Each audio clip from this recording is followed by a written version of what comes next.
तस्य ज्ञानञ्जनशलाकया चक्षुरुन्मिलितं येन तस्मै श्रीगुरुवे नमः। श्रीगौराङ्ग नित्यानन्द श्री अद्वैतचन्द्र गदाधर श्रीवासादि गौरभक्तवृन्द वाञ्छाकल्पतरुभ्यश्च कृपासिन्धुभ्येव च पतितानां पावनेभ्यो वैष्णवेभ्यो नमो नमः। हरे कृष्णा कृष्णा कृष्णा हरे हरे, हरे राम राम राम हरे हरे। तो आज हम प्रेम भक्ति चंद्रिका की फिर से अभी 11वीं त्रिपदी पे ही चर्चा कर रहे हैं। कल जो हमने चर्चा करी थी नवदा भक्ति की, उसमें केवल 2 ही अंग पे चर्चा कर पाए थे। भागवत शास्त्र मर्म नव विधा भक्ति धर्म सदाई करीबो सुसेवन, हमने चर्चा करी थी कि ठाकुर महाशय ने इसको सेवन नहीं सुसेवन बोला है। नवदा भक्ति धर्म के एक एक अंग का केवल सेवन नहीं सुसेवन होना चाहिए। अन्य देवाश्रय नाई तोमार कहिलो भाई, यही भक्ति परम भजन। तो इसमें 2 प्रकार से बाबा ने टीका करके बताया कि भागवत शास्त्र मर्म नव विधा भक्ति धर्म। भागवत शास्त्र का जो मर्म है यदि वो हम समझ लें तो स्वाभाविकता हमसे नवदा भक्ति प्रारंभ हो जाएगी, हमारे आचरण द्वारा, हमारी क्रियाओं द्वारा। और दूसरा अर्थ ये है कि सारे भागवत शास्त्रों का मर्म ही ये है कि हम नवदा भक्ति करें। तो दोनों में भेद ये है कि अगर हम शास्त्र का मर्म समझ जाते हैं तो नवदा भक्ति हमारे आचरण से स्वाभाविकता प्रारंभ हो जाएगी, या फिर ये कि शास्त्रों का मर्म यही है कि हम अपने आचरण से नवदा भक्ति करने का साधन करें, प्रयास करें नवदा भक्ति करने का। और यहाँ पे अलग अलग शास्त्रों में अलग अलग जगह बहुत सारी ढंग से नवदा भक्ति बताई गई है, पर प्रमुखता यहाँ पे प्रहलाद जी का श्रीमद् भागवतम से नवदा भक्ति का लेके बताया। श्रवणम कीर्तनम विष्णु स्मरणम पाद सेवनम अर्चनम वंदनम दास्यम साख्यम आत्म निवेदनम। श्रवण और कीर्तन पे कल हमने चर्चा करी थी। कीर्तन में हरि नाम जप जो हमारा है वो भी कीर्तन के ही अंतर्गत आता है। किस प्रकार से हम लोगों को जप करनी चाहिए, क्या प्रार्थना करनी चाहिए हरि नाम से, और हमारा सारा दिन आचरण क्या रहना चाहिए कि हमें जो नाम प्रभु हैं उनकी पूर्ण रूपेण कृपा प्राप्त हो, इस पे हमने चर्चा करी थी। आगे तीसरा अंग है नवदा भक्ति का स्मरण। भगवान के नाम गुण लीला आदि के साथ जो मन का संयोग होता है उसको स्मरण बोला जाता है। हमारे जो आचार्य हैं उन्होंने बोला है कि यदि स्मरण नहीं होगा तो जीव का मरण होगा। अगर मरण से बचना है तो स्मरण करना होगा। कहने का तात्पर्य ये है कि अगर हम भगवान के नाम गुण लीला आदि किसी का भी, हालांकि गुण रूप गुण और लीला तो केवल संभव ही स्मरण से है, पर हरि नाम जो है उसमें हम लोगों का स्मरण रह जाता है। बस हम नाम लिए जा रहे हैं, कुछ भी अन्य कार्य करते हुए, कृष्णेतर कार्यों में लगे हुए, कि कोई टीवी देख के कर रहा है, कोई गेम खेल के कर रहा है, कोई बातें करते हुए कर रहा है। इस हिसाब से जो हम हरि नाम ले रहे हैं तो वो नाम जो बिना स्मरण के हो रहा है वो बोलते ये स्मरण नहीं मरण है जो हम ऐसे कर रहे हैं। मरण क्या है कि हम मृत्यु की ओर बढ़ते चले जा रहे हैं और हमें ये पता नहीं चल रहा कि हमारे द्वारा ये जो क्रिया हो रही है ये अपराध ही बन रहे हैं हमसे। हम सोच रहे हैं कि नहीं कल्याण हो रहा है, पर वो कल्याण नहीं, अपराध ही है जीव के। इस प्रकार से करना कहा जाता है कि हरि स्मृति ही सभी साधनों का प्राण स्वरूप है। वही बात आ गई जो मैं बोल रहा था कि स्मरण नहीं मरण है। प्राण स्वरूप जो है वो हरि स्मृति है, हमारे भीतर ये स्मरण रहे। मन शुद्ध ना हो तो मन संयोग संभव नहीं है। ये भी एक सबसे बड़ी बात है कि जब किसी जीव का मन शुद्ध ही नहीं है तो फिर उसका मन स्मरण में लगेगा नहीं। इसको दूसरे प्रकार से भी समझ सकते हैं कि अगर हमारा मन स्मरण में नहीं लग रहा है तो समझ जाएं कि हमारा मन शुद्ध नहीं है। और छोटे छोटे अंतराल में भी हम इसको देख सकते हैं कि मान लीजिए 3 दिन 4 दिन हमारा स्मरण अच्छा हुआ, उसके बाद हम देखते हैं कि अचानक से किसी का 5 दिन हुआ, 10 दिन हुआ, 15 दिन हुआ, फिर स्मरण हमारा खत्म हो गया। तो जब हमारा स्मरण खत्म हुआ तो फिर हमें बैक रिवाइज करना पड़ेगा कि मेरे दिन की जो गतिविधि है वो कैसी चल रही है। जो हम कल चर्चा कर रहे थे। मेरा पूरे दिन का आचरण कैसा है, मेरा पूरा दिन स्वभाव कैसा रहा है। जरूर मुझसे कोई ना कोई अपराध हुआ है। अपराध के कारण मन की जो शुद्धि है वो खराब होती है, उसमें मल आ जाता है, उसमें संसार का ध्यान आने लगता है। अपराध क्या करता है, इस जगत में आपका ध्यान केंद्रित कर देगा। वही ध्यान जो आपने भगवान में लगाया था। एक बार हमने बाबा से पूछा कि बाबा अपराध से क्या होता है। बाबा ने कहा कुछ नहीं, अपराध ज़्यादा कुछ नहीं करता, बस आप इधर कृष्ण को देख रहे हो, अपराध आके आपका मुख इधर कर देता है, अब आप संसार देखने लग गए, बस यही अपराध है। इधर संसार है, इधर कृष्ण है, आप कृष्ण की ओर देख रहे हो और अपराध आपका मुंह बदल के संसार की तरफ कर देगा। तो बाबा ने कहा बस यही अपराध करता है। तो ये अपराध है जब हमें ऐसा लगने लगे कि हमारा मन अब भगवान में नहीं लग रहा, तो हमें अपनी गतिविधियों को रिवाइज करना चाहिए, मेरे से क्या गलती हुई, और भगवान से, नाम प्रभु से यही प्रार्थना करनी चाहिए कि आप मेरे हृदय में बोध कराइए कि मुझसे क्या गलती हो गई, मैं कर सकूं तो उसका सुधार कर दूं। तो प्रार्थना करने मात्र से ही हमारा वो बोध भी हो जाता है, अगर सच्ची प्रार्थना करें, और नहीं तो अगर कुछ अनजाने में हमसे अपराध हो गया तो फिर हमारा मन तुरंत लगने भी लगता है भजन में। अन्य पदार्थों में स्फुरण रूपी मल के नष्ट ना होने से चित्त शुद्ध नहीं होता। जो अन्य पदार्थ में हमारा मन लग गया है, अन्य पदार्थ का जो हमारे को स्फुरण हो रहा है, यहाँ अभी बात हले की चल रही है स्मरण की। स्मरण और स्फुरण में बहुत बड़ा भेद है। स्मरण जीव को करना पड़ता है, स्फुरण जीव को होता है, वो उसको अभ्यास नहीं करना पड़ रहा, उसके भीतर आ रहा है। अब यहाँ पे नाम में तो हम स्मरण की बात कर रहे हैं और बाबा बोल रहे हैं अन्य पदार्थों में स्फुरण रूपी मल, क्योंकि जब हम नाम कर रहे हैं तो अन्य पदार्थों का तो स्फुरण होता है, हम उसका ध्यान लगाने का प्रयास थोड़ी कर रहे हैं, वो तो स्फुरण हो रहा है, हमें अपने आप से संसार का स्फुरण हो रहा है। तो ये स्फुरण रूपी मल जो है, ये जब तक नष्ट नहीं होता तब तक हमारा मन शुद्ध नहीं होता। श्रीमद जीव गोस्वामी पाद ने बोला है, शरणापति आदि द्वारा अंतःकरण के शुद्ध होने पर नाम संकीर्तन के साथ स्मरांग भक्ति याजन कर्तव्य है। कहने का तात्पर्य कि यदि हम शरणागत हो जाएं तो शरणागति में भी ऐसा गुण है कि हमारा अंतःकरण शुद्ध हो जाता है। ये सब चीज़ें बता रही कि किस प्रकार से हमारा मन शुद्ध होगा तो हम स्मरण कर पाएंगे।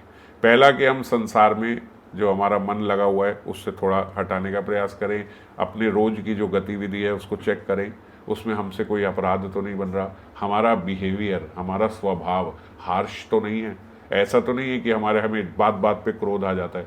जिस व्यक्ति को बात बात में क्रोध आ जाता है उसको भी नहीं दिखेगा। देखो, मन का बड़ा सीधा हिसाब है। अगर एक उदाहरण से समझें कि जैसे एक सरोवर में जल है, जब जल बिल्कुल स्टिल है, पानी एकदम स्टिल है, तो आप देखोगे बिल्कुल उसमें पेड़ की परछाई, सूर्य की परछाई, आसपास के बादलों की परछाई बिल्कुल एज इट इज आपको दिखाई देगी, क्योंकि वो पानी एकदम स्टिल है। ये पानी की तुलना की गई है हमारे मन से। अगर हमारा मन हर बात पे उद्विग्न हो जाता है तो वो ऐसे है जैसे सरोवर का जल तरंगायित हो गया। आपने सरोवर में अब एक पत्थर डाल दिया, हल्का सा कंकड़ भी डाल दिया, तो जैसे ही कंकड़ डाला वो पानी हिलने लगा। अब आपको जो परछाई है, पेड़ की जो रिफ्लेक्शन दिख रही थी, जो आकाश की दिख रही थी, वो एज इट इज नहीं दिखेगी। अब इसके लिए क्या कर सकते हैं? कुछ नहीं कर सकते। अब थोड़ी देर शांत हो जाओ, थोड़ी देर बाद वो सेटल होगा। हमारा मन भी बिल्कुल ऐसा ही है। हमारे मन में ठाकुर जी की लीला, रूप लीला, ये सब, इसकी परछाई कब दिखती है? जब वो बिल्कुल शांत हो जाता है। और जैसे ही मन उद्विग्न होगा तो वैसे ही फिर हमारा वो स्मरण खत्म हो जाएगा। तो अगर हमारा पूरे दिन का स्वभाव है उद्विग्न होना, जरा सा इसने ये नहीं किया, ऐसे क्यों नहीं हुआ, ये क्यों नहीं कर रहा, ये ऐसे क्यों नहीं हो रहा, ये क्यों, अगर ये स्वभाव है तो वो आपका हर समय जो है जल तरंगायित है, हर समय हिले जा रहा है। तरंगायित छोड़ो, हमारा तो समुद्र की तरह लहरें आ रही हैं इतनी मोटी मोटी, सरोवर की तरह वो स्टिल होना तो बहुत दूर की बात है। तो जब तक स्थिर नहीं है, स्थिरता होगी तो शुद्धता होगी। अगर मन स्थिर नहीं है, बहुत तरंगायित रहता है, बहुत क्रोधित, बहुत ऐसे अनऑर्गेनाइज्ड है कि कभी इधर जा रहा है, कभी इधर जा रहा है, कभी ये कर रहा है, तो इसका मतलब तो अभी तो बहुत लहरें आ रही हैं उसमें। सागर में कभी आप नहीं देखोगे कि आपको परछाई दिख रही है, नहीं, कभी नहीं दिख सकती। सरोवर के स्थिर जल में ही दिखेंगी। तो ऐसे ही मन को स्थिर करना होगा। ये सीधी सीधी सी बात नटशेल में हमारी ये पहले साधना होनी चाहिए कि हम अपने मन को स्थिर, इसीलिए बोला जाता है ज़्यादा क्रोध में, ज़्यादा आवेश में, ज़्यादा किसी के साथ मोह में, इसमें नहीं पड़े, ताकि हम अपने मन को स्थिर कर सकें। तो अपने पूरे दिन का स्वभाव चेक करो कि वो उद्विग्न तो नहीं होता। अगर होता है तो जैसे ही आप बैठोगे, उद्विग्न मन में क्या होगा, पैर दर्द हो रहा है, नीचे नहीं बैठा जा रहा, ऊपर बैठ के करता हूँ, कुर्सी पे बैठ के करता हूँ, कुर्सी पे बैठे यहाँ नींद आ रही है, ऐसे बैठ जाता हूँ, ऐसे यहाँ पीठ में दर्द हो रही है, थोड़ा पलंग पे बैठ जाता हूँ, ऐसे कि यहाँ एसी नहीं है, यहाँ पंखा नहीं चल रहा, यहाँ गर्मी, यहाँ सर्दी, ये हार्ड है, ये सॉफ्ट है, यहाँ शोर आ रहा है, यहाँ ये सब, ये क्यों? क्योंकि मन को आदत है उद्विग्न होने की। वो उद्विग्न मन है, उद्विग्न मन कभी शांत नहीं होगा, और ऐसे मन में फिर कहाँ हम कोई लीला का या भगवान के रूप का स्मरण कर पाएंगे। तो मोटी बात यह है कि अगर हमें ये स्मरण करना है तो हमें अपने मन को शांत करना होगा। जो हमारा मन उद्विग्न रहता है वो पूरे दिन, हो सकता है ये दिन, हफ्ता, महीना आपको ये साधना करनी पड़े कि मन को थोड़ा शांत रखना सीखे। हमारे आगे कुछ भी हो रहा है एक पिक्चर की तरह है, ये संसार कैसे जैसे एक पिक्चर चल रही है, ऐसा अभ्यास बनाओ ये देखने का। कोई ये कर रहा है, वो कर रहा है, सब मूवी चल रही है, मूवी सब डिजाइंड है, सब पहले से ही डायरेक्शन हुई हुई है, सब रोल्स ऑलरेडी डिसाइडेड हैं, वो यही अपने चल रहे हैं और हम मूवी की तरह बैठे हैं। इस प्रकार से मन होगा तो धीरे धीरे फिर उसको शांत होने की आदत पड़ जाती है। अब आप कोई सीरियल देख रहे हो, उसमें किसी ने गोली मार दी तो तुरंत खड़े होकर तो नहीं भागते ना, आपको पता है कि ये हो रहा है। असली में गोली वोली चढ़ जाए तो भाग जाना, ये नहीं कह रहा हूँ, लेकिन जो डेली की जो एक्टिविटीज़ हैं जो इस प्रकार से हो रही हैं, उसमें हम बिल्कुल एक पिक्चर की तरह देख के उद्विग्न ना हो उसमें। तो शरणापति भी एक गुण है। जो जीव शरणागत हो जाता है, शरणागति में क्या बात होती है कि हमारा मन शुद्ध हो जाता है। शरणागति में जीव का मन उद्विग्न नहीं होता। क्यों? क्योंकि जो बोला गया वो करना है, जैसे बोलेंगे वैसे करना है, जहाँ बोलेंगे बैठना है, जहाँ बोलेंगे खड़े होना है वो है। इस प्रकार से जब जीव शरणागत हो जाता है तो अब उसका मन खुद से कुछ करने को नहीं कर रहा, क्योंकि खुद से उसको कुछ करना ही नहीं, जो बोला जा रहा है वही करना है, आज्ञा पालन ही करनी है। तो इसीलिए शरणापति का एक गुण है कि वो मन को शुद्ध कर देता है, जीव गोस्वामी बता रहे हैं। और फिर जब शरणागत हो जाता है जीव तो नाम संकीर्तन के साथ स्मरांग भक्ति याजन कर्तव्य है। याजन कर्तव्य है मतलब स्वाभाविक है अब वो, कि फिर तो हो ही रहा है, नाम संकीर्तन के साथ फिर तो स्मरण होगा ही, अपने आप से होगा। ये कुछ चीजें हैं, जैसे श्रद्धा, जब जीव की श्रद्धा बढ़ती है, जब उसकी शरणापति होती है, गुरु वैष्णव की सेवा होती है, हमसे श्रवण कीर्तन आदि ठीक से होता है। ये सब देखो, हम इन सब चीजों में आपको स्थिर मन चाहिए। श्रवण कीर्तन के लिए जीव बैठा है तो स्थिरता से 1 घंटे के लिए बैठा है, श्रवण कर रहा है तो इसमें इन सब चीज़ों में ये हमारे मन को स्थिर करने का प्रयास कर। सेवा से क्या होता है? सेवा से हमारे बहुत सारे जो पाप कार्य हैं, जो हमारे बहुत सारे प्रारब्ध हैं, वो कटते हैं। वो पाप कार्य और प्रारब्ध कटेंगे तो भी हमारा मन जो है शांत होगा। तो इसीलिए ये सब अंग जो हैं भक्ति के, ये हमारे मन को शुद्ध करते हैं। और जैसे जैसे साधक का चित्त जो है, वो साधक का जो चित्त है वो जब मार्जित होता है, उसका मार्जिन होता है, वैसे वैसे स्मरांग भजन जो है और सुखकर और सुसेव्य हो जाता है।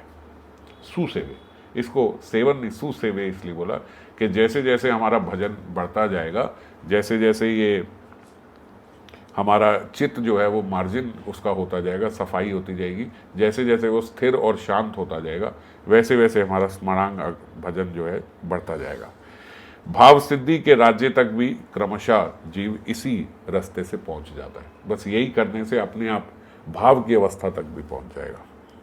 श्रीमद् जीव गोस्वामी ने उन स्तरों का उल्लेख किया है कि कैसे कैसे हमारे ये स्मरण जो है वो बढ़ता जाता है। 5 प्रकार का हमारा स्मरण होता है। स्मरण, धारणा, ध्यान, ध्रुवानुस्मृति और समाधि, ये 5 प्रकार के हमारे स्मरण हैं। जब नाम रूप आदि का अनुसंधान होता है तो उसको स्मरण बोलते हैं। अभी जो प्रारंभिक अवस्था में मोस्टली लोग जो सब करने का प्रयास कर रहे हैं, इसको स्मरण बोलते हैं। इसमें क्या है, नाम का और रूप का हम जो प्रयास करते हैं, स्मरण में प्रयास किया जाता है, जो रूप हमने देखा है, जो रूप समझा है, और नाम प्रभु का हम लोग ध्यान करते हैं। नाम में जैसे अक्षरों का ही, नाम का ही, जो हम हरे कृष्ण महामंत्र बोल रहे हैं, उसी मंत्र को हम विजुअलाइज करें, क्योंकि इनमें और भगवान में भेद नहीं है। तो यही है, यही हरि है, ये नाम ही हरि है। तो इसीलिए नाम का भी और रूप का भी जो आपके लिए सरल हो, उसका जब हम स्मरण करने का प्रयास करते हैं, उसको स्मरण नाम बोला जाता है। और हरि के रूप गुण आदि का चित्त में जो ध्यान होता है, उसको बोला जाता है धारणा। ये धारणा एक स्टेप ऊपर ऐसे है कि जब तक आप भगवान का थोड़ा रूप और लीला, जैसे हमने सुनी, भगवान की कथाएं हमने सुनी, तो वो कथा सुनने से चित्त और मार्जिन हो गया, और वो मार्जिन होने के बाद अब हमें भगवान के गुणों का भी स्मरण होने लगा। ठीक है, जब हम किसी को जानते नहीं हैं, किसी व्यक्ति को, जैसे आपने सड़क में कोई सुंदर लड़की देखी, कोई लड़का देखा, कोई बड़ी गाड़ी में घूम रहा है, आपके दिमाग में एकदम बैठ गया कि ये इतना अमीर, इतनी बड़ी गाड़ी में जा रहा है, तो जब हम उसके बारे में सोचते हैं तो केवल वो रूप हमारे आगे आता है ना, क्योंकि हम उसको जानते नहीं हैं। तो स्मरण से ऊपर धारणा को इसलिए बताया गया कि धारणा कब होती है, जब हम भगवान को थोड़ा जान जाते हैं। अब हमने भगवान की बहुत सारी कथाएं सुनी है, लीलाएं सुनी है, तो इससे क्या होता है, अब हम उनके गुणों का भी चिंतन कर पा रहे हैं। जब हम किसी को जानते होते हैं तो हम कैसे होते हैं, वो देखा जब उस टाइम बात हो रही थी तो कैसे शर्मा रहा था, वो देखा था उस टाइम कैसे बैठा हुआ था, कितना सुंदर लग रहा था, समझ गए। अब गुणों का, तो जब इन गुणों का भी स्मरण होने लग जाए तो वो स्मरण से एक स्टेप ऊपर धारणा बन जाती है। और विशेष रूप से रूप आदि का चिंतन हो तो उसे ध्यान बोलते हैं। ध्यान क्या होता है कि आपको हटाना पड़ता है, किसके ध्यान में मगन हो गया, है ना, हम बोलते हैं किसके ध्यान में लग गया, वो ध्यान तीसरी अवस्था है स्मरण की, कि इतने ध्यान में खो गए कि अगर हमारी आंख खुली है और कोई आगे आ रहा है तो हमें पता नहीं लग रहा कि कोई आगे आ रहा है, हमारी खुली आंख से भी हम वही स्मरण कर पा रहे हैं। कोई हमें नाम बुला रहा है तो हमें पता ही नहीं लग रहा कि हमें कोई बुला रहा है, हमारा उधर लगा हुआ है। तो थोड़ी उससे और उच्चतर अवस्था, इतनी ऊंच हो गई कि हम एकदम खो गए उसमें। और फिर अमृत धारा की तरह जब अटूट भाव का स्मरण होता है तो उसको बोला जाता है ध्रुवानुस्मृति। ध्रुवानुस्मृति मतलब आप घंटे घंटे, 2-2 घंटे, 4 घंटे, 5 घंटे आप बैठे हो, आपको सुती नहीं है कि मैं कहाँ पे हूँ, इसको ध्रुवानुस्मृति बोलते हैं। तेल धारावत आपको लीलाएं जो हैं वो आपको स्मरण हो रही हैं एक के बाद, जैसे एक लीला का आपने स्मरण किया, तुरंत उस लीला के बाद दूसरी लीला आपके स्मरण में प्रारंभ हो गई, तुरंत तीसरी लीला। आपको उस समय ध्यान नहीं है कि मैंने भाई बस 64 माला में स्मरण करना था, अब तो मैंने इसके बाद काम पे जाना है, मैं तो बस 2 घंटे के लिए बैठा था। अभी हम जो स्मरण करते हैं उसमें समय देखते हैं, अभी इतना ही, अभी थोड़ा और कर लेते हैं, अभी थोड़ा और कर लेते हैं, और प्रयास कर रहे हैं। ध्रुवानुस्मृति में चलता जा रहा है, आपको कुछ करना नहीं है, आप चले जाए। और ध्रुवानुस्मृति के ऊपर ध्येय मात्र के स्फुरण को समाधि बोलते हैं। अब देखो, ध्येय मात्र के स्फुरण को, अब स्मरण खत्म हो गया, अब आखिरी में जो समाधि शब्द है, समाधि में मतलब स्फुरण हो गया। समाधि का में क्या होता है कि भगवान खुद हमारे हृदय में लीला कर रहे हैं, भगवान खुद हमारे हृदय में वो लीला का प्रकाशित कर रहे हैं। हमारे स्वतः हम देखते हैं कि ये सब ऐसा दिखाई दे रहा है, ऐसा सब इतना सुंदर रूप लावण्य दिख रहा है। अभी हम सिर्फ पढ़ रहे हैं, फिर वो रूप लावण्य हम फील कर पा रहे हैं, वो उनके जो खुशबू है वो हम सूंघ पा रहे हैं, वो हम फील कर पा रहे हैं कि उस समय वहाँ क्या महक है, ये सब हम सूंघ पा रहे हैं। इसको बोला जाता है समाधि। तो समाधि सबसे उच्चतम अवस्था इसकी आ गई, जिसमें स्मरण से जीव स्वर्ण पे पहुंच गया। अब आपको अभ्यास नहीं करना, अब भगवान स्वतः आपको अपनी लीलाओं का, अपने रूप का, अपने गुणों का प्रकाशित कर रहे हैं आपके हृदय में। तो इस अवस्था तक जीव पहुंच जाता है। प्रारंभ कहाँ से करना है, आज हमें अपने रोज की जो हमारी गतिविधि है उसका ध्यान रख के, मन को स्थिर बना के, और जल्दी जल्दी उद्विग्न नहीं होना। उद्विग्न वैसे तो होना ही नहीं है, हम ऐसा हमारा चरित्र बन जाए कि हम किसी भी चीज़ से उद्विग्न नहीं हो रहे, आराम से बात करें, सब करें। जितना कम लोभ, क्रोध, मद, मोह ये सब जितना कम हो जाएगा उतना आपका मन की स्थिरता बढ़ जाएगी। इसके बाद नवदा भक्ति का चौथा अंग है पाद सेवन। पाद सेवन बोला जाता है कि चरणों की सेवा, पर चरणों की सेवा ही अर्थ नहीं है। इसका अर्थ जो है पाद सेवन तो रिस्पेक्टफुली, जैसे हम बोल रहे हैं ना, जैसे गुरुचरण ऐसे ही बुलाया जाता है, श्री रघुनाथ दास गोस्वामी पाद, ऐसे गोस्वामी पाद बोला जाता है, तो उनके चरणों को एड्रेस किया जाता है रिस्पेक्टफुली। पाद सेवन जो है, इसका मतलब केवल चरणों की सेवा नहीं है। पाद सेवन का मतलब पूर्ण रूप से उन गुरु की सेवा, भगवान की सेवा, विग्रह की सेवा, ये सब पूर्ण रूप से इसमें सारी सेवाएं आती हैं, केवल चरणों की नहीं। मुख कमल की, कर कमल की, और अन्य जितने अंग हैं उन सब की सेवा सर्वांग रूप से बाबा लिख रहे सेवा करनी होगी। पाद सेवन में मतलब सर्वांग रूप से, सर्वांग की सेवा करनी होगी। सेवा शब्द परिचर्यावाचक है। परिचर्यावाचक मतलब जैसे काल देश आदि की उचित परिचर्या का नाम ही सेवा है। इसको आप ऐसे समझो कि सेवा क्या है। हम बोलते हैं ना, जैसे आज संडे है, चलो आज कहीं चल के सेवा करके आते, चलो आओ गौशाला चल के थोड़ी सेवा कराते हैं, आज चलो वीकेंड है थोड़ा धाम जाते हैं, वहाँ कुछ सेवा कराते हैं।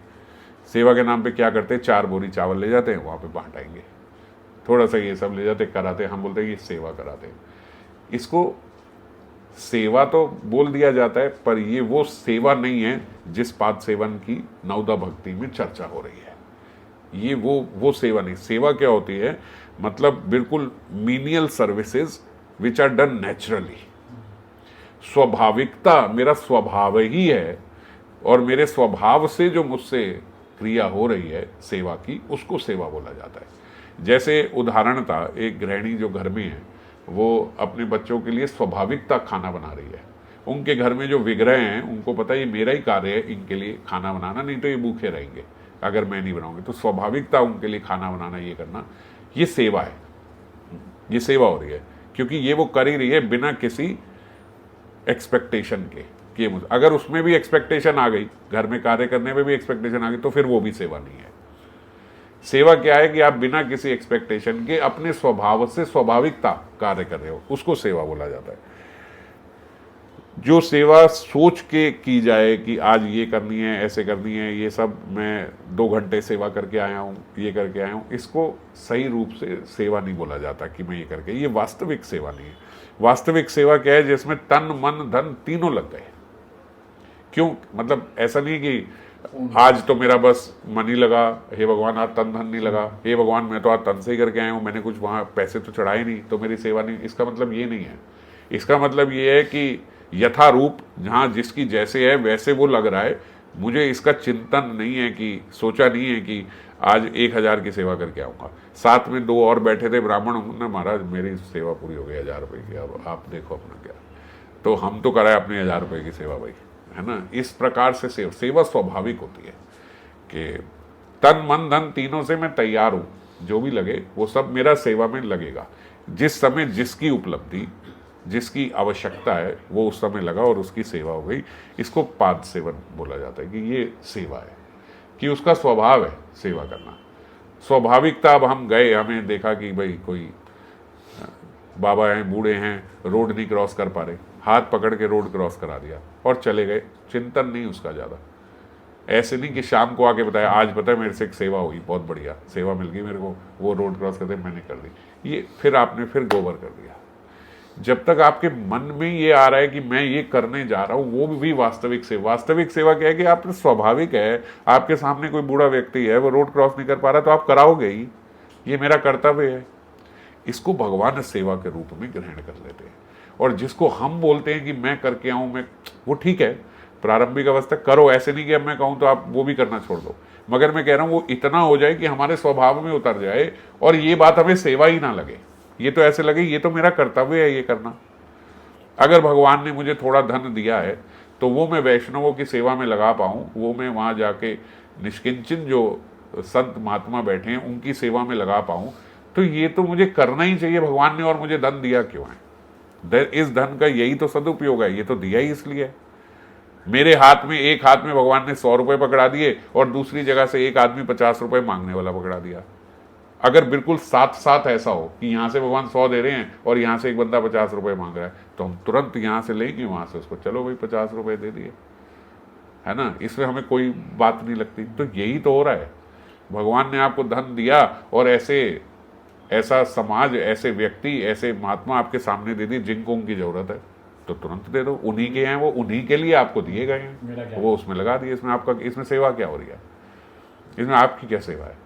आपको भगवान ने धन दिया और आपने भगवानी को, वो भी भगवत स्वरूप ही है, उनकी सेवा में आपने लगा दिया, आपने धाम में लगा दिया, जो भी करा। ऐसे ही ये तन है, अगर इसमें कुछ तंदुरुस्ती है, कुछ शक्ति है, आप कर सकते हो। और आपके सामने एक व्यक्ति है जो कोई वो नहीं कर सकता, आपने जैसे रोड क्रॉस कराना, ये कराना, जो इस प्रकार की जो आप तन से सेवा कर रहे हो, आपको दिख रहा है कि भाई ये मार्ग जो है, परिक्रमा मार्ग, ये गंदा है, आप झाड़ू लगा सकते हो, आपने झाड़ू लगा दिया।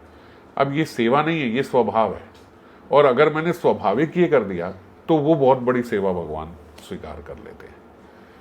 ठीक है, तो इस प्रकार से गुरु की सेवा, वैष्णवों की सेवा, जिसको जिस चीज की आवश्यकता है उसको उस समय वो चीज की पूर्ति कर दी। ये नहीं कि भैया अगर मान लीजिए किसी वैष्णव को फॉर उदाहरण के तौर पे फॉर एग्जांपल उसको कुछ 200-250 रुपए की चीज़ की आवश्यकता है, तो हम कहे 200-250 की है तो खुद ले लेगा, तो इसमें क्या सेवा हो रही है, ये क्या करूँगा, कोई बड़ी होगी तो मेरे को बताना।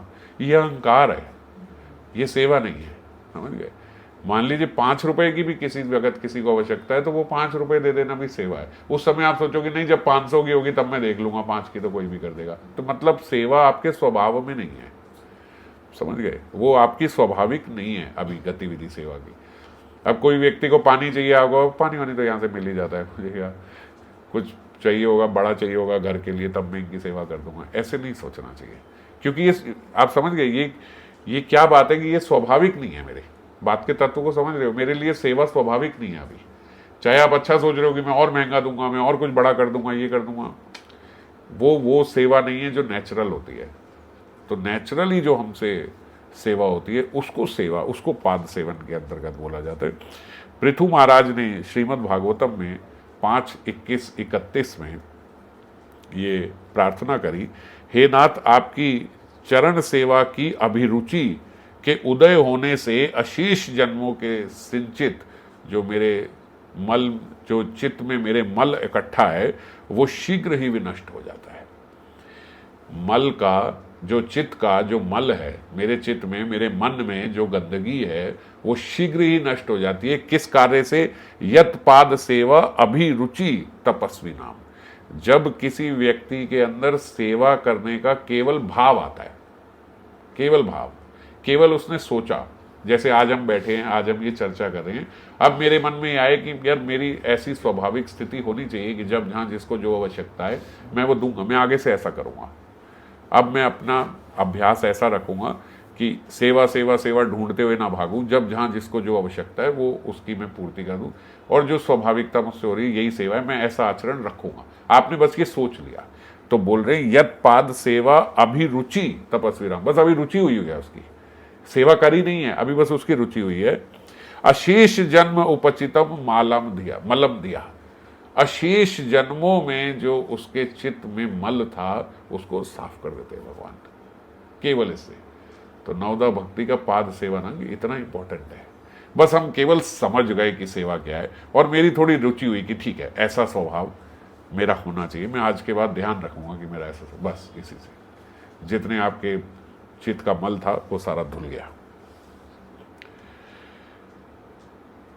और फिर आगे श्री मुचुकुंद महाराज जो है उन्होंने 10:51-55 में श्रीमद् भागवतम में बोला, हे प्रभु, जिन्होंने समस्त कामनाओं का त्याग कर दिया है, अपने हृदय से सारी कामनाएं त्याग दी हैं, उनकी सेवा के लिए मैं प्रार्थना करता हूं। जिन्होंने ये सब कर दिया है और सेवा के लिए प्रार्थना करता है आपकी नहीं, सॉरी, भगवान की, जिन्होंने समस्त कामनाओं का त्याग कर दिया है, अकिंचन जन सतत इस सेवा के लिए प्रार्थना करते हैं। जिन्होंने सारे अपने जो कामनाएं हैं हृदय से उसका त्याग कर दिया, अब उनके हृदय में कोई कामना नहीं है, उन्हें संसार से कुछ नहीं चाहिए, वो भगवान से क्या मांगते हैं, ये वो मुचुकुंद महाराज बता रहे हैं। वो भगवान से क्या मांगते हैं? वो भगवान से भगवान के चरणों की सेवा मांगते हैं। वो ये अंग मांगते हैं पाद सेवनम के। कौन मांगते हैं? जिनको अब कुछ संसार से चाहिए नहीं, संसार के प्रति उनकी कोई वासना नहीं रही, संसार से जितनी उनकी कामनाएं थी वो सब खत्म हो गई। अब वो क्या मांग रहे हैं? वो बोल रहे हैं, इसमें अलग से बताया, अपवर्गदम, मतलब अपवर्ग मतलब वो मुक्ति भी नहीं मांग रहे। वो ये नहीं कह रहे भगवान आप मुझे मुक्त कर दो, अब तो मेरी संसार से कोई कामना नहीं है। तो मुचुकुंद महाराज बोल रहे हैं, हे ठाकुर, मुझे अपने चरणों की सेवा दो, क्योंकि ये वो चीज है जो लोग मुक्त हो चुके हैं, जो अभी चाहें तो अभी आप उनको अपने भगवत धाम ले जाओ, मगर वो भगवत धाम ना जाके वो यहीं पे रह के आपको आपके चरणों की सेवा मांग रहे हैं। तो इसका मतलब, इसका तात्पर्य कि आपके चरणों की सेवा जो है उसका इतना महत्व है, ये मैं समझ चुका हूँ, इसीलिए मुझे आपके चरणों की सेवा चाहिए। ये मुचुकुंद महाराज 10:51-55 में श्रीमद् भागवतम में ये भगवान से प्रार्थना कर रहे हैं। ना काम में अन्यम तब पाद सेवनाद, और कोई मुझे अन्य कामना नहीं है, मुझे केवल आपके चरणों की सेवा ही चाहिए। क्योंकि ये मैं देख रहा हूं ना कि जो बिल्कुल मुक्त हो चुके हैं वो भी मुक्ति ना मांग के आपके चरणों की सेवा ही मांग रहे हैं। तो इसीलिए इसी में जैसे सनातन गोस्वामी का हमने देखा था ना कि वो मणि लेके चले गए, फिर उन्होंने कहा मणि इतनी सरलता से दे दी तो इनके पास कितनी बड़ी चीज होगी, मुझे वो प्राप्त करनी है। तो ऐसे ही वो बोलते हैं जो मुक्ति को ऐसे त्याग देते हैं, मुक्ति नहीं चाहिए हमें, छोड़ो, हमें तो ठाकुर आप अपने चरणों की सेवा तो मुझको कह रहे हैं, आप मुझे समझ में आ रही है ना, जिसके आगे मुक्ति कुछ नहीं है वो चरणों की सेवा क्या होगी, तो मुझे आप वही प्रदान कीजिए। और यहाँ पे एक दूसरा अर्थ ये भी है, बाबा बोलते कि जैसे पाद सेवन का मतलब ये भी है कि हम अपने पैरों से जो सेवा करें वो भी पाद सेवनम में ही आ जाती है। जैसे श्री मूर्ति दर्शन स्पर्शन, हम भगवान के दर्शन करने के लिए जाना, मूर्ति श्री मूर्ति की, भगवान की, राधा कुंड की, वृंदावन की परिक्रमा करना, ये भी उसके अंतर्गत आ गया। और मंदिर गमन करना, गंगा को जाना, और ये सब जो हम करते हैं, पुरुषोत्तम, द्वारका, मथुरा, ये सारे जो धाम हैं, इन धामों की ओर जाना, ये तीर्थों में स्नान आदि करना, ये सब जो है ये भी फिर पाद सेवन के अंतर्गत है। वो उनके चरणों की सेवा, और ये अपने पैरों को सेवा में लगा दो, तो ये भी पाद सेवन हो गया। पांचवा अंग है अर्चनांग। अर्चना ये भी बड़ा महत्वपूर्ण अंग है, खास करके गृहस्थ जो भक्त हैं उनके लिए सबसे महत्वपूर्ण ये अंग बताया गया। दीक्षित व्यक्ति जरूर अपने इष्ट देवता का नित्य रूप से अर्चना करे, इसका विधान है। अगर किसी की दीक्षा हो गई है तो विधान है उसके लिए कि उसे सेवा करनी ही चाहिए। अगर घर में मान लीजिए 4-5 सदस्य हैं तो भी सेवा बांट ले कुछ कुछ की ये करेंगे, नहीं तो दिन बांट ले कि भाई इस दिन ये करेंगे, इस दिन ये करेंगे। बड़ा मतलब ऐसे नहीं कि ट्यूसडे इसने ही करनी है, अगर उसका सिर दर्द हो रहा है तो भी हम सारे सोए हुए हैं भैया ट्यूसडे उसकी सेवा, ऐसे नहीं, मगर बांट बांट के करें कि सब लोग कर पाए। क्योंकि अर्चना जो है बड़ा महत्वपूर्ण अंग है। एक ही व्यक्ति अगर देखे घर में करे जा रहा है, दूसरा कभी करता ही नहीं है, तो ये गलत है। क्योंकि 2 दीक्षित है तो दोनों को, 3 दीक्षित है तो तीनों को अर्चना कुछ ना कुछ करनी चाहिए। जैसे हम लोग कई देखते हैं, जैसे आप एक ने गौर निताई जी की विग्रह है वो कर ली, एक ने राधा कृष्ण के विग्रह वो कर ली, एक ने गिरिराज जी कर ली, बाकी ने चित्रपट की कर ली, ठीक है। एक मुख्य रूप से होके फिर श्रृंगार बाद में अलग अलग सब कर लेते, ये भी ठीक है। तो इस तरीके से मिल के अर्चना जो है करनी चाहिए, नहीं तो दिन बांट के करनी चाहिए, पर सबको अर्चना जरूर करनी चाहिए। भक्ति संदर्भ में बताया, जो लोग विष्णु मंत्र में दीक्षित हैं, वे गृहस्थ हो या त्यागी हो, ब्रह्मचारी हो, वानप्रस्थी हो, चाहे कोई भी हो, यदि वे अपनी इष्ट पूजा नहीं करते तो शास्त्रों में नरकपात उनके लिए बताया गया है। नरक आदियों में उनको जाना पड़ेगा यदि वो अपनी इष्ट की, अपने घर में विग्रह की अर्चना नहीं करते। और विष्णु धर्मोत्तर में ये बात लिखी है कि विष्णु मंत्र में दीक्षित व्यक्ति 1 समय, 2 समय या 3 समय श्री हरि का पूजा करेंगे। मतलब घर में जैसे इतने समय भोग लगता है, शयन करते हैं, उठाते हैं, सब ये सब करेंगे। श्री हरि की पूजा किए बिना भोजन करने की विधि जो है, भोजन करने की हमारी जो भोजन करने का हमारा जो नियम बन जाता है कि भाई सुबह उठे पहले हमें ये चाहिए ही, उस समय हमने ये नहीं देखा कि घर में जो विग्रह है उनको हम भोग लगा चुके हैं या नहीं लगा चुके हैं, तो उनका पूजन किए बिना भोजन करने से भी विविध नरकों में जाना पड़ता है, अलग अलग नरकों की गति हो जाती है। तो इसीलिए ये जिन जिन के घर में विग्रह है बहुत ध्यान रखें इस बात का। ये बात बहुत पहले से हम लोग, बहुत शुरू में जब बाबा ने विग्रह प्रदान किए थे तो तभी बताया था कि अब कुछ भी खाना तो भोग लगाने के बाद ही खाना। तो ऐसा नहीं हो कि सुबह भोग लगता है 9 बजे और हम सुबह शुरू हो जाते हैं 7 बजे, ऐसा नहीं है। ये घर में इसीलिए खास तौर पे बच्चों को भी सबको समझाना चाहिए, सबको सब समझते हैं इस बात को कि भगवान को पहले भोग लगेगा, फिर उसके बाद आप कुछ भी ले सकते हो। तो अगर ऐसा नहीं करते तो फिर वही इसमें नरक यातना लिखी है। अब और एक बात बोलूँ, हमें ये नरक यातना से बस बचने के लिए इसको नहीं करना चाहिए, इस बात को समझना चाहिए। मेरे घर में ठाकुर जी बैठे हैं, मान लीजिए साक्षात श्री गुरु हमारे घर में आए हुए हैं, बाबा हमारे घर में आके रह रहे हैं, तो हम अगले दिन सुबह क्या ये सोचेंगे कि बाबा का नियम तो 10 बजे का है, होगा खाने का, हम पहले सुबह उठ के अपना नाश्ता कर ले फिर बाबा को परोसे? ऐसे तो नहीं करेंगे।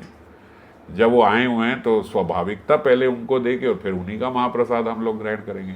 तो साक्षात हरि हमारे घर में है और साक्षात हरि को हम छोड़ के हम पहले अपना अपना खा पी रहे हैं और फिर बाद में उनको भोग लगा रहे। तो ऐसा बोला जाता है, जब जहाँ जिस जगह पे जो पहले सबसे प्रथम जो पहले खाता है, अब चाहे आपने मिक्स करा या नहीं करा, वो सारा उनका महाप्रसाद हो गया।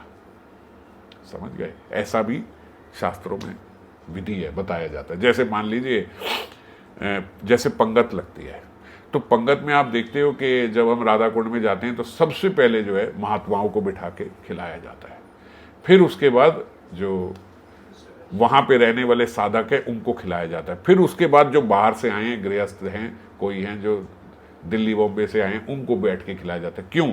क्योंकि जिसने प्रथम खाया वो बोलते बाकी आके खाने वाला सब उनका महाप्रसाद पा रहे हैं, ऐसा माना जाएगा। तो जितने वरिष्ठ संत है पहले उनको पवाया जाता है, उनका महाप्रसाद, ताकि फिर जो वहाँ के रहने वाले साधक है वो उनका महाप्रसाद जो है फिर हम जैसे गृहस्थुओं को वहाँ जाके पाने को मिल जाए।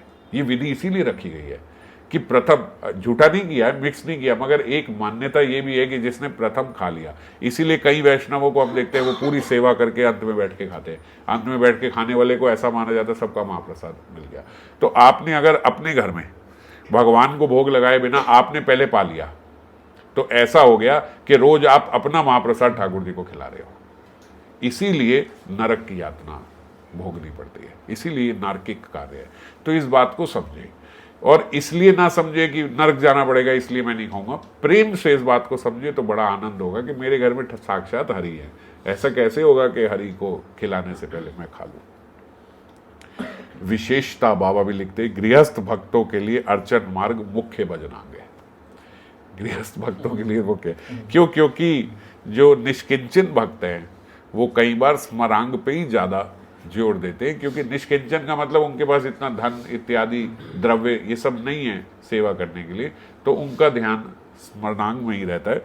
मगर जो गृहस्थ है उनको अर्चना मार्ग ही उनके लिए मुख्य है। स्मरांग तो है ही है, मगर स्मरांग अर्चना को स्मरण नहीं करना है, अर्चना तो आपने साक्षात करनी है। वो निष्किंचन भक्तों के लिए वो अर्चना को भी स्मरण में कर लेते हैं, वो क्योंकि वो आज इस वृक्ष के नीचे, कल उस वृक्ष के नीचे, कहीं यहाँ कहीं वहाँ, तो उनके लिए ये बात बोली गई है। निष्किंचन भक्त जो हैं वो जैसे अपने हाथ में एक ठाकुर जी, शालिग्राम जी लेके, गिरिराज जी लेके ही रहते हैं, और उनका भी स्मरांग में ही, अपने स्मरण से ही उनका श्रृंगार इत्यादि कर देते, ठीक है।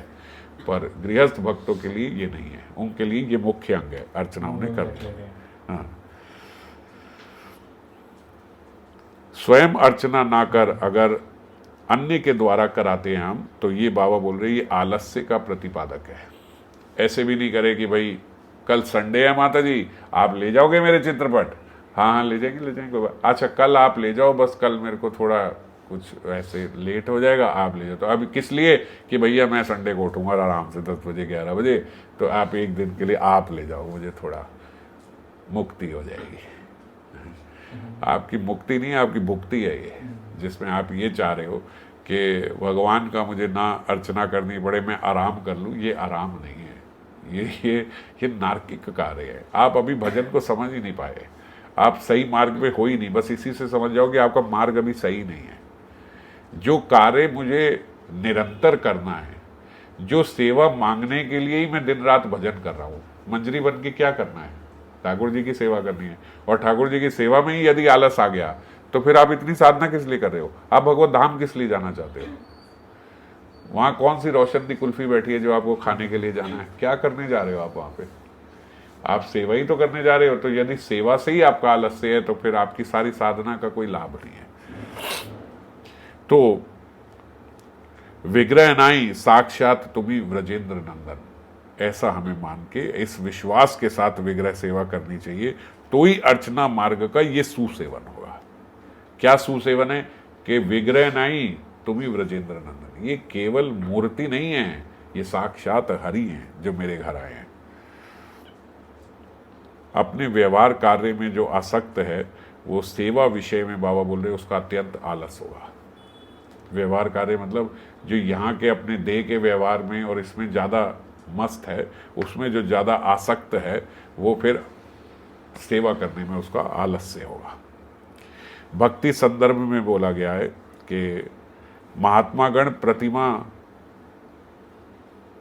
का कृष्ण के साथ सर्वथा अभेद रूप से ही चिंतन करते हैं, कोई भेद नहीं है। जो महात्मागण है वो साक्षात विग्रह की सेवा कृष्ण मान के ही करते हैं, ये साक्षात हरि है, वो उसमें भेद नहीं समझते। दोनों के आकारों में किसी प्रकार का कोई भेद नहीं है, ऐसा महात्मागण मानते हैं। प्रतिमा में शिला बुद्धि रखना, प्रतिमा में धातु बुद्धि रखना, ये सब करने से व्यवहारिक और पारमार्थिक बहुत से दोषों की बात सुनी गई है। 1 मिनट के लिए भी अगर हमारे भीतर ऐसे आ गए, जैसे एक माता जी थी भक्तमाल में, तो भोग लगा रही थी, तो भोग लगाते लगाते उन्होंने, जैसे एक इंस्टेंस है बीच में कि उन्होंने भोग लगाया और भोग लगाने के बाद अच्छे से, जैसे भोग लग सकता है बड़े प्रेम से, वैसे आधे घंटे में सब सारा भोग लगाया, स्मरण भी किया कि ठाकुर जी प्रसाद पा रहे हैं, ये कर रहे हैं। उसके बाद जब वो लेके वापस आई तो पता लगा ओहो हलवा बनाया था, वो तो हलवा तो लगाना रह ही गया भगवान को भोग। तो तुरंत अब क्योंकि समय हो गया, अब वो लगा भी चुकी हैं सारा, तो तुरंत क्या मन में आया, तो चलो ठाकुर जी तो ये तो भगवान ही हैं, ये तो ऐसे आंखों से भी पा लेते हैं। उस पर तुलसी गेरी और हलवा बस ऐसे ठाकुर जी को दिखाया और फिर लेके आ गए और प्रसाद पा लिया। उसके उपरांत बोलते भगवान ने जो है उनके स्मरण में आना बंद हो गया। जैसे उनको स्मरण होता था ठाकुर जी का, जब वो भोग भी लगाती थी तो स्मरण करती थी, जो जो द्रव्य मैंने जो जो लगाए हैं भोग, वो सब भगवान पा रहे हैं। उस एक के बाद आना बंद हो गए भगवान।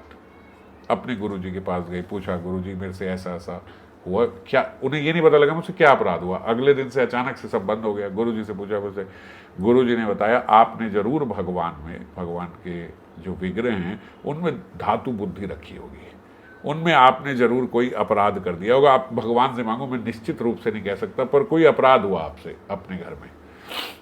उन्होंने भगवान की बहुत प्रार्थना करी, याचना करी, तो भगवान ने उनके स्मरण में आके उन्हें बताया, री मैया एक बात बता, वैसे तो तू मेरे को अपना लाला जानती है। वो लाला समझती थी, मेरे छोटे से गोपाल हैं, मेरा बालक है, इस प्रकार से पूजा अर्चना सब करती थी वात्सल्य भाव से। री मैया वैसे तो तू मेरे को अपना लाला जानती है, और तुरंत जब हलवा खवाने की बारी आई दूसरी बार, तो आलस के मारे तूने ये सोच ली ये तो भगवान है, ये तो आंखों से ही पा लेता है। अरे कोई छोटा सा लाला आंखों से पा सकता है क्या? पा सको कोई आंखों से? तू पालेगी आंख से। जब तू ना पा सकती तो तेरा लाला कैसे पाएगा आंख से? तो एक संबंध बना ले आज, या तो मैं भगवान हूं फिर मैं आंखों से भी पा सकता हूं, और या मैं तेरो लालो हूं। तो तू मान ले, तू क्या लाला मानती भगवान मानती है? ना ना ना ना, मैं तो तेरे को अपना लाला मानती हूं। तो लाला मानती तो लाला की तरह रख, भगवान ना मान। तो समझ गए? तो ऐसा भी अपना बोध आ गया कि तुरंत आलस से बस उन्होंने सोचा अभी इतना सारा करके आए हूं, अब हलो चलो भगवान ये तो आंखों से भी पा लेते हैं। अब इसमें धातु बुद्धि नहीं करी, इसमें मूर्ति बुद्धि नहीं करी, अब इसमें क्या आ गया?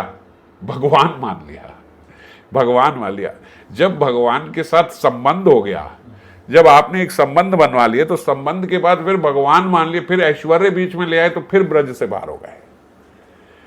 ब्रज में सबसे खराब बात यही है कि ऐश्वर्य आ जाए।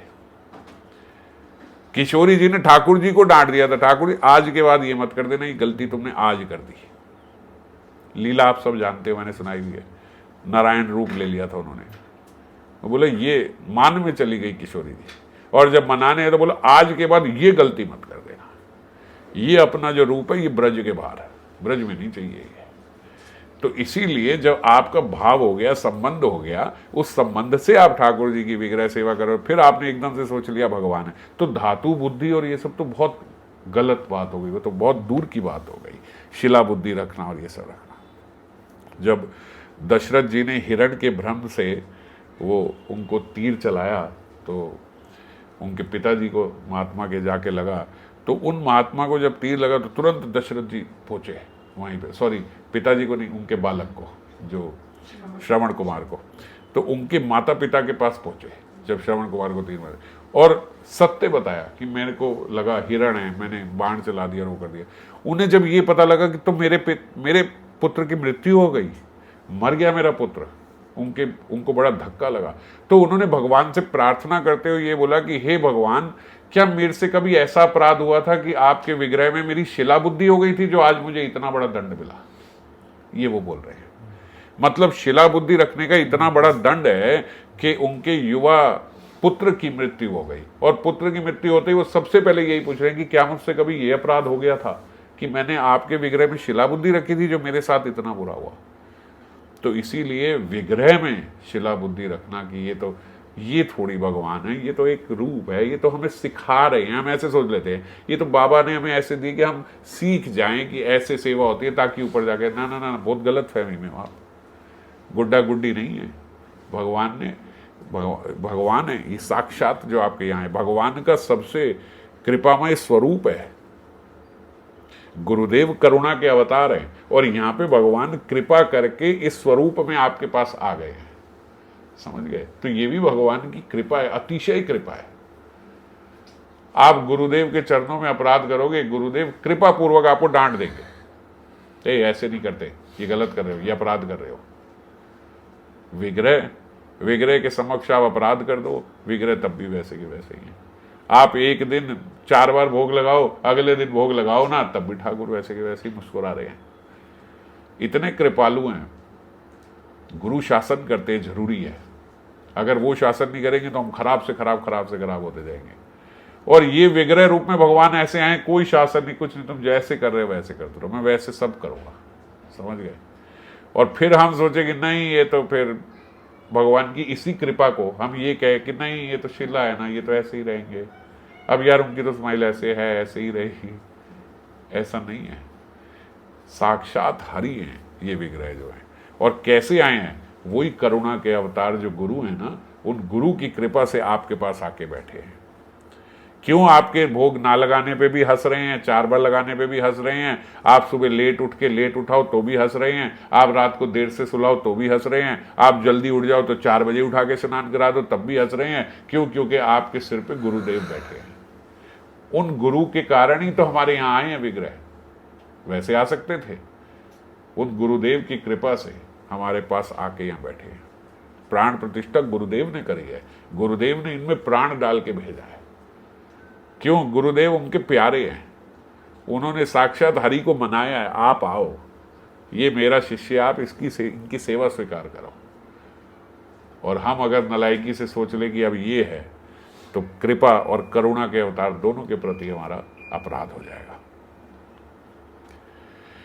ये जो हम जन्माष्टमी का व्रत, कार्तिक व्रत, एकादशी व्रत, ये सब माघ स्नान ये करते हैं, ये भी बोलते अर्चनांग के अंतर्गत ही आ जाता है, क्योंकि ये भी एक स्वरूप है। जैसे एकादशी हैं, इनका मानवीकरण है, तो ऐसे ही ये तिथियां जो है, ये तिथि में उपवास करना आदि करना, ये भी अर्चना के अंतर्गत ही आता है। फिर छठा अंग है वंदन। वंदना करना, भगवान की प्रार्थना करना। श्री जीवपाद ने ये लिखा है कि इसको बाबा एक श्रीमद् भागवतम के श्लोक के माध्यम से भी बता रहे हैं, 10-14-8 में, तत्ते अनुकंपान सुसमीक्षमानो, ये कई बार हम लोग चर्चा कर चुके हैं। भुंजन एवात्म कृतम विपाकम हृद वाग वपुर्भिर विधान नमस्ते जीवात यो मुक्ति पदे सदयभाक। कहने का तात्पर्य कि जब वंदना की बात हो रही है, जब प्रार्थना की बात हो रही है, तो सबसे बड़ी प्रार्थना भगवान से यही है, तत्ते अनुकंपान सुसमीक्षमानो। हम भगवान की कृपा मान के जो भी हमारे साथ हो रहा है, चाहे अच्छा हो रहा है, चाहे बुरा हो रहा है, जो भी हो रहा है, हम उसमें ये माने कि ये मेरे प्रारब्ध है, ये मेरे प्रारब्ध के कारण ही हो रहा है। ये कोई ऐसा नहीं है कि भगवान मेरे विरुद्ध हो गए हैं, या भगवान नहीं, मेरे से पता नहीं भगवान किस बात का बदला ले रहे हैं। हम लोग ऐसा बड़ी सरलता से बोल रहे हैं, पता नहीं भगवान मेरे से, आप हो कौन भगवान आपसे बदला लेंगे? हैं? आप जाके किसी चींटी के आगे खड़े हो जाते हो कि मैं तेरे से आज बदला लेने आया हूँ? करोगे कभी ऐसे? हम वो चींटी भी नहीं है, और हम तो साक्षात भगवान का ही अंग है। ठाकुर जी हमारे भीतर ही हैं। आत्मा जो है परमात्मा का ही अंश है। जो परमात्मा का जो अपना अंश है, अपने अंश को आपके दांत से आपकी जीभ कट जाए तो क्या आप दांत के प्रति प्रतिशोध दिखाने के लिए भूसा मार के दांत तोड़ देते हो क्या, कि तूने जीभ कैसे काट दी? दांत भी आपका है, जीभ भी आपकी है। तो इसी प्रकार से हम कुछ भी करें, हम भगवान के अंश हैं, वो बदला नहीं लेते हमसे कभी भी। तो इसको जो भी हमारे साथ हो रहा है, हम उसको अपने प्रारब्ध जान के सदा भगवान की प्रार्थना करते रहे। कैसे प्रार्थना करते रहे? हृद वाक वपुर भी विधान नमस्ते। हृदय से, वाग से, शब्दों से और शरीर से। हृदय से भी, शब्दों से भी और शरीर से भी, तीनों रूप से अगर हम भगवान की प्रार्थना करते हैं, तीनों रूप से, कोई खराब समय आया, प्रतिकूल समय, तब भी हम भगवान की प्रार्थना करें, अनुकूल आया तब भी भगवान की प्रार्थना के ठाकुर जी आप ही का दुलारा है, ये आ रहा है ठाकुर जी मेरा प्रारब्ध है जो ये आ रहा है, आप कृपा करें तो ये प्रारब्ध ऐसे कट जाए कि मुझे पता भी ना लगे, मैं आपके भजन में ही रहूं, मैं भजन से विच्युत ना हो सकूं, मैं यहाँ से च्युत ना हो जाऊं, अलग ना हो जाऊं, भजन से गिर ना जाऊं, मेरी भजन साधना ऐसे ही चलती रहे जैसी चल रही है, मेरे सारे नियम वगैरह सब वैसे ही चलते रहे, ये प्रार्थना भगवान से करें। ये प्रारब्ध है ना, ये प्रारब्ध आके चले जाएंगे, पर मेरी स्तुति में, मेरी सेवा में कोई कमी ना आए। इस प्रकार से जब हम प्रार्थना करते हैं तो वो बोलते जीवेत यो मुक्ति पदे, मुक्ति पदे यहाँ भगवान को बोला गया, मुक्ति के प्रदाता, जीवेत यो मुक्ति पदे सदयभाग, तो भगवान उसको अपनी कृपा का उत्तराधिकारी समझते हैं। उत्तराधिकारी क्या होता है कि कुछ है, इसने कुछ किया या नहीं किया, लड़का नालायक निकला, महानालायक निकला, अच्छा निकला, जो भी निकला, अपने पिता की प्रॉपर्टी का तो हकदार है ही, वो पिता का संपदा तो उसको मिल ही जाएगी, है ना, वो उसका तो दया भाग है, ऐसे बोलते हैं, ये तो इसका दया भाग, ये तो उत्तराधिकारी है, ये तो इसे मिल ही जाएगा, इनहेरिटेड है, ये तो चाहे कैसे भी करे। तो ऐसे ही जो व्यक्ति अपने कर्म और प्रारब्ध को भोगता है और भगवान पे कभी कोई संशय नहीं, ये तो मेरे प्रारब्ध हैं जो मेरे पे आ रहे हैं, भगवान की तब भी प्रार्थना करता रहता है तीनों रूप से, हृदय से, वाग से और वपुर से, तो भगवान कह रहे वो मेरी कृपा का उत्तराधिकारी है, उसको तो कृपा ये मिलेगी ही मिलेगी। तो इसीलिए इस श्लोक को बाबा ने खास करके इस वंदना के अंतर्गत ये श्रीमद् भागवतम का 10, 14, 8 इस श्लोक को बताया।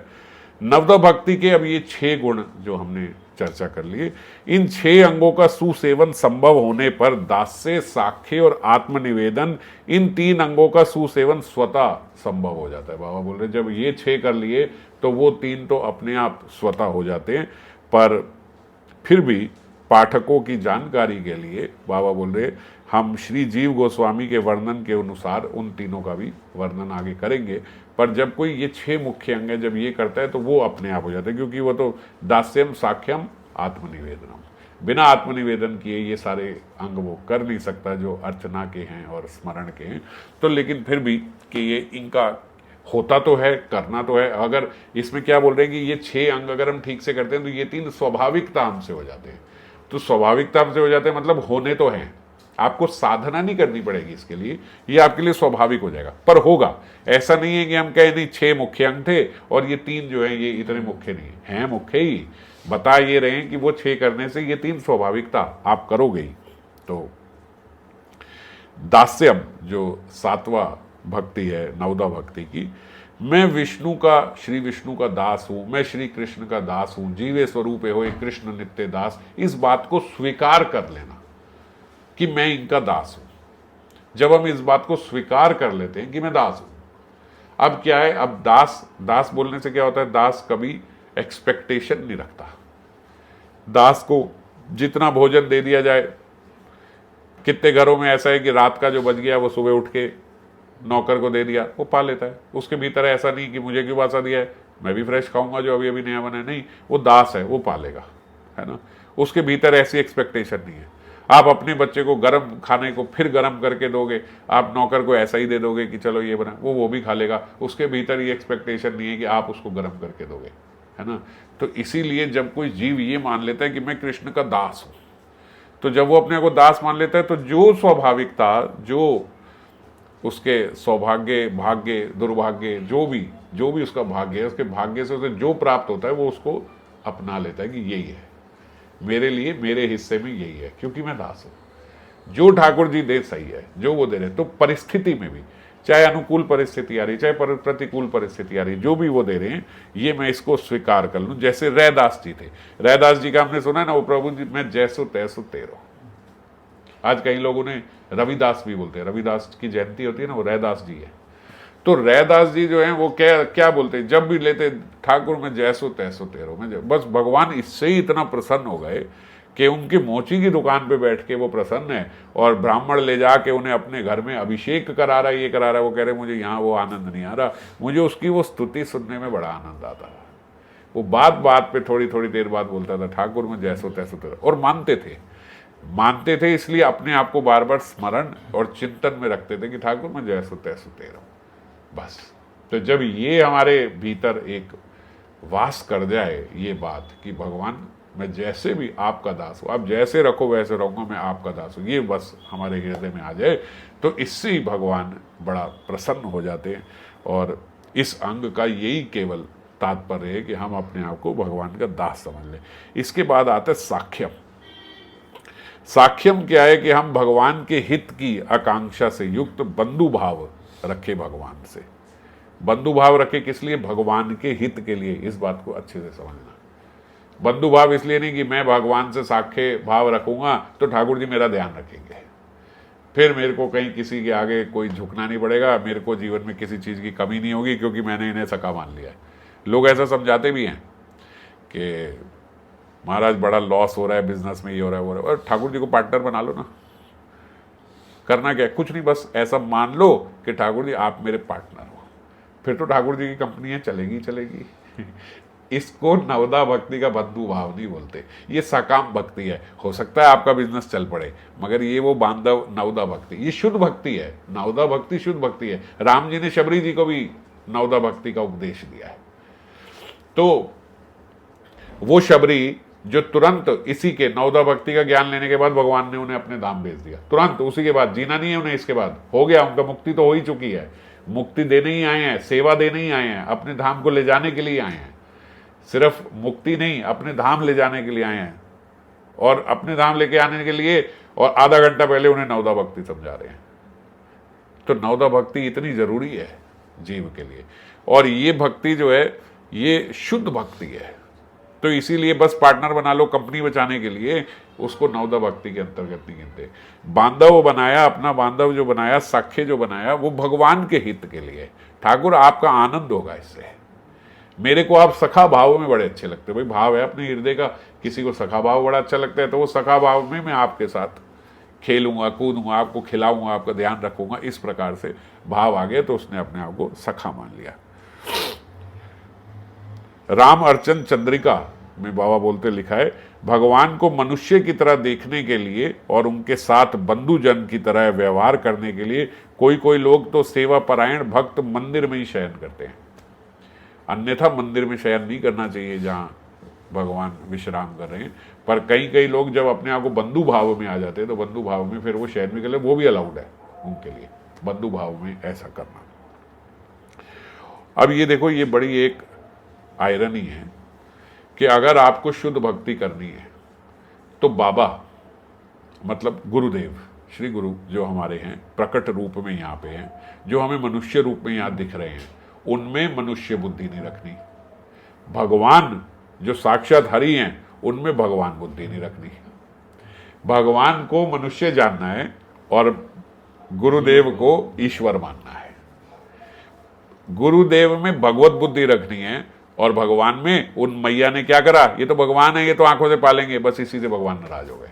भगवान समझ लिया, फिर हमारा वो कहाँ रहा, संबंध कहाँ रहा, मैया कहाँ रही, तुम लाला कहाँ हुआ मैं तुम्हारा। तो भगवान में भगवत बुद्धि नहीं होनी चाहिए, ईश्वर बुद्धि नहीं होनी चाहिए, तो ब्रज के उपासक बनोगे। नहीं तो वैकुंठ आदि जाओ, वहां सब ठीक है चलेगा। अगर ब्रज जाना है तो भगवान में ईश्वर बुद्धि नहीं और गुरु में मनुष्य बुद्धि नहीं। ये दो बातों का ध्यान रखना। तो इसी अभिप्राय से श्रवणम कीर्तनम श्लोक के साथ दास्य के बाद साख्य का उल्लेख है, क्योंकि दास्य से, ये तो हम जानते हैं, दास्य से ऊपर साख्य हो गया जब बंधु भाव हो जाता है। तो बंधु भाव में प्रीति में विश्वास की प्रधानता होने के कारण दास्य से साख्य की श्रेष्ठता मानी जाती है। एक जगह यहां पे लिखा है, हमारे पुराणिक चर्चा में यह आता है, देवता होकर ही देवता की अर्चना करेंगे, ये बात बोली जाती है। कहने का तात्पर्य कि हम बिल्कुल वैसे ही जैसे हम सारे अपने आप को भी तिलक से सब सुसज्जित करते हैं, ये सब करते हैं, तो हमारे अपने आप को भी शुद्ध एकदम हृदय और शुद्ध हमारा शरीर होना चाहिए और फिर हम भगवान की सेवा कर सकते हैं। इसका कहने का तात्पर्य ये है। तो कई लोग इसको अन्यथा भी समझ लेते हैं कि भाई देवता होकर ही देवता की करनी चाहिए, मतलब हम दोनों एक ही स्तर पे आ गए, हम देवताओं के स्तर पे ही आ गए। तो इसको बाबा बोलते हैं, जो साधक होते हैं वो इसको इग्नोर करते हैं इस बात को, कि इसका ये भाव नहीं है कि हम देवता हो गए, हमें सेवा भाव हमारा हमेशा रहेगा। देवता होकर देवता करना, जैसे एक बार श्री राजेंद्र प्रसाद जी की कथा में मैं सुन रहा था, तो वो बता रहे थे कि जब वो काफ़ी छोटी अवस्था थी उनकी, अपने गुरुजी के पास रहते थे, तो बोल रहे थे गुरुजी की व्यास पूजा थी, तो एक मैया आई, वो उसी हाथ से उन्होंने चंदन लिया, उनके चरणों में लगाया, हाथ को साफ नहीं किया, वही हाथ लेके फिर उसको लेके फिर अपने को लगाया, तो भी ठीक, अब वही हाथ फिर वो चंदन में लेके फिर गुरुजी के भी माथे पे लगा दिया। वो देख रहे मैया क्या बात हो रही है, पहले तू गुरुजी के चंदन में लगा रही हो, हाथ चरणों में लगा रही हो, फिर आपने हाथ ना करके फिर वही वाला चंदन चलो अपने माथे से लगा लिया, अब उनका प्रसाद ही आपने अपने माथे में लगा लिया, अब निकलो, आपका कार्य हो गया। अब वही फिर आपने हाथ फिर चंदन में डाल के फिर गुरुजी के माथे पे भी लगा दिया, मतलब गुरुजी के भी चरणों का और अपने भी माथे का प्रसाद गुरुजी को ही दे दिया। उनका हाथ पकड़ के उन्होंने, भैया क्या कर रही हो? गुरुजी ने बोला तुम पंडित जी साइड रहो। राजेंद्र प्रसाद जी के गुरुजी ने राजेंद्र प्रसाद जी को बोला, पंडित जी आप थोड़ा, बाद में बोलते तो कि बालक थे अभी, तो बोलते गुरुजी को बोला, गुरुजी आप हमेशा हमें ही डांटते हो, अब वो माता जी गलत कर रही है, वो आपके चरणों में पहले चंदन लगा रही, फिर अपने को लगा रही है, फिर उसी हाथ से आपके माथे पे लगा रही है, तो क्या टोकना नहीं चाहिए? बोले क्यों टोकना चाहिए? देखो शास्त्रों में लिखा है देवता होकर ही देवता की अर्चना की जाती है, तो भैया वो देवता पहले बन गई, पहले उसने अपने आप को तिलक लगा लिया, देवता बन गई, अब हमें को तिलक लगा रही, तो सही तो कर रही है, देवता होकर देवता लगा रही है। तो वो विनम्रता से, बड़ी ह्यूमिलिटी से ये बात समझा रहे थे, तो ये बात इसमें ध्यान आई। पर हम लोगों को ये करना नहीं चाहिए, ऐसा मत समझ लेके चलो उन्होंने माता जी के तो ऐसे अलाउड है, ये नहीं करना चाहिए। हमें ये भाव नहीं रखना चाहिए कि हम देवता देवता एक स्तर पे हो गए। देवता होकर मतलब अपने को पहले तिलक आदि सब अपने करके, ठीक से स्नान इत्यादि करके, और फिर ही जाके हमें वो पूजन करना चाहिए। शौच का मानी बहुत ध्यान रखना चाहिए हमें, जब भी हम अर्चना कर रहे हैं, कुछ कर रहे हैं, तो ध्यान रखें कि हम स्वच्छ हैं पूर्ण रूप से, तब हमें ये सेवा करनी चाहिए। और अंत में आत्मनिवेदन। आत्मनिवेदन बड़ा महत्वपूर्ण अंग है वैसे तो, मगर अंत में यहाँ इसलिए आया क्योंकि जब इतने अंग पालन कर लेता है जीव, तो आत्मनिवेदन स्वतः होता ही है, होएगा ही, तभी आत्मनिवेदन होए। इसको आत्मसमर्पण बोलते हैं कि हमारा भगवान पे आत्मसमर्पण। आत्मसमर्पण दो प्रकार से होता है, एक देह समर्पण और एक शुद्ध आत्मा का समर्पण। तो इसका मतलब कि भगवान को ही अपने आप को दान कर देना, भगवान को ही अपने आप को पूर्ण रूप से दे दिया कि भैया ये शरीर आपका है, अब आप ही इसका लालन पोषण करोगे। ये पूर्ण रूप से हम सेवा में लगे हैं, हम सब कर रहे हैं कर्तव्य बुद्धि से, as a matter of duty. जैसे अभी हम माला करते हैं, ऐसे हम संसार के कार्य करेंगे। माला ऐसे नहीं करेंगे, ऐसे हम संसार के कार्य करेंगे कि बस इतना आपने फिक्स नंबर दिया हुआ है गुरुजी, वो उतना मैं रोज कर लिया करूंगा, ड्यूटी है हमारी, ये सब हम कर रहे हैं, मन तो लग नहीं रहा इसमें। तो ऐसे माला नहीं करनी, ऐसे संसार का कार्य करना है कि रोज मेरी इतने से इतने बजे तक ड्यूटी है, इतना काम करना है, इतनी देर मुझे दुकान पे जाना है, इतनी देर मुझे फैक्ट्री में जाना है, बस ये करना है, ये कर्तव्य बुद्धि से करूंगा। और बाकी पूर्ण रूप से ये जीवन जो है आप ही की सेवा व्यापन में बीते, इसको आत्मसमर्पण बोला जाता है। अपने लिए वो व्यक्ति चेष्टा शून्य है, मतलब अपने लिए कोई अलग से चेष्टा नहीं कर रहा कि भाई मेरा थोड़ा अलग घर, थोड़ा अलग बन जाए, ऐसे बन जाए, वैसे बन जाए। जैसे गोविंद देव जी को जब जयपुर लेके आए, तो राजा अलग से महल बनवा रहा था गोविंद देव जी के लिए, तो राजा को गोविंद देव जी ने स्वप्न में आके बोला मैं वही महल में रहूंगा जो तूने अभी रानी के लिए बनवाया है। वो रानी के लिए महल बनाया था बहुत बड़ा, उसमें भी शिफ्ट नहीं हुए थे, बहुत बड़ा।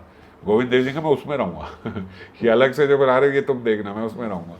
तो ठाकुर जी कई बार अपने परम भक्तों के साथ हक से, अधिकार से आके वहां पे बैठ जाते कि भैया अलग से कोई चेष्टा करने, वहीं पे आके उसी में वहीं पे बैठेंगे।